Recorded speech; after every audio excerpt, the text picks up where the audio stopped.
Hi, Lisa Wilson, Human Resources Cultural Consultant and Leadership Vision Coach. The last year has been very tough, and it's not been easy on anyone, anywhere.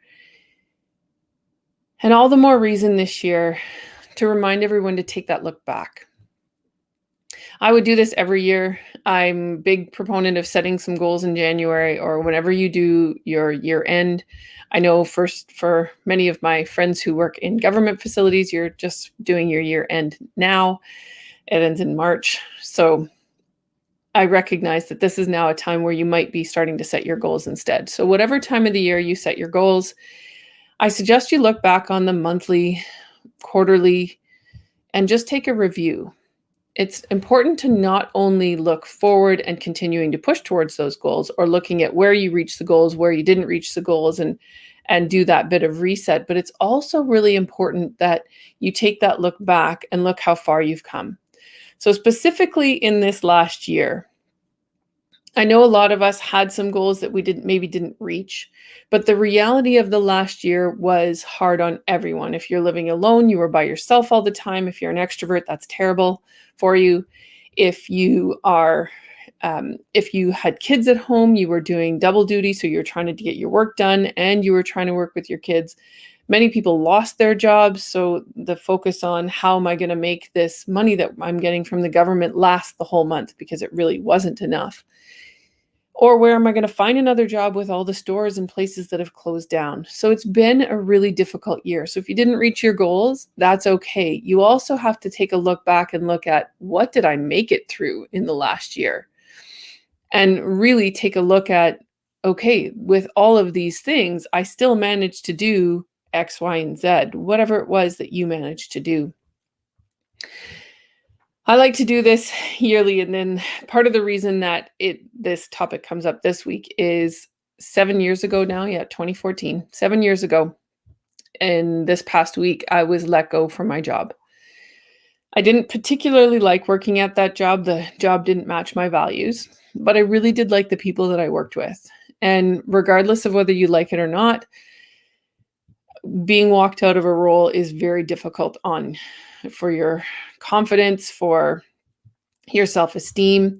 There's lots of things that go on when you're let go from a job, and anyone out there who's listening who has had that happen understands. And every year around this time, I sort of remember, and some years it kind of passes and I don't think about it. Other years I take more notice. And this year, I think it actually happened on the 21st, but I have the 24th in my mind because I put a Facebook post about it on the 24th. So that's when I see it again in my memories every year. And I saw the post again this year. And when I saw the post, all I actually felt was gratitude, which is a strange thing, being let go from a job and having to have dealt with that 7 years later. And it's not just because of the passage of time, it's because of work I've done with my own coaches and on myself that I look back and can back on that time with gratitude. I learned so much coming through that process. And I look back and I go, okay, that job paid me a really decent wage. So much so that I was able to get well ahead on my mortgage. And I was able to live for the last 7 years while I was attempting to start this business.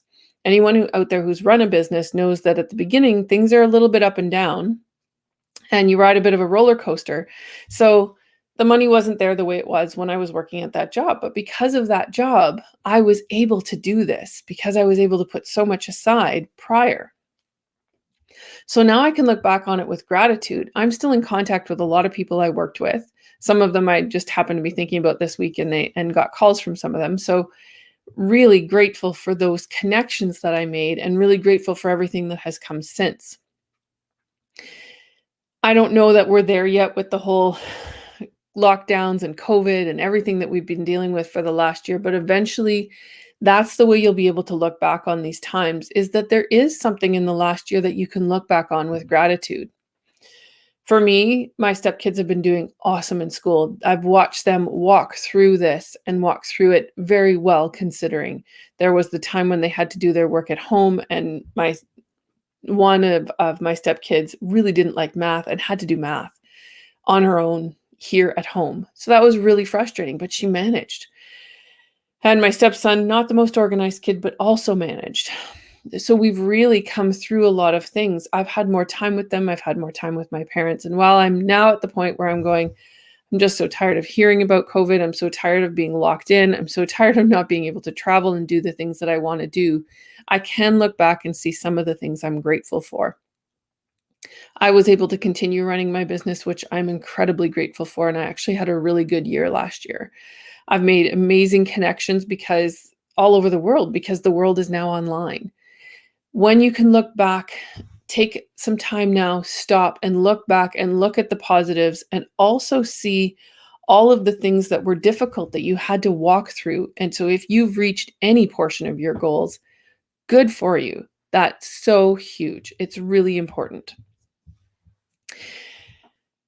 So I hope everyone is doing well. We're finally getting, or we are getting some early spring weather this year. Last year we were in snowstorms. This year we've got this beautiful sunlight coming in and the snow is gone. So hopefully we'll be planting our gardens even sooner.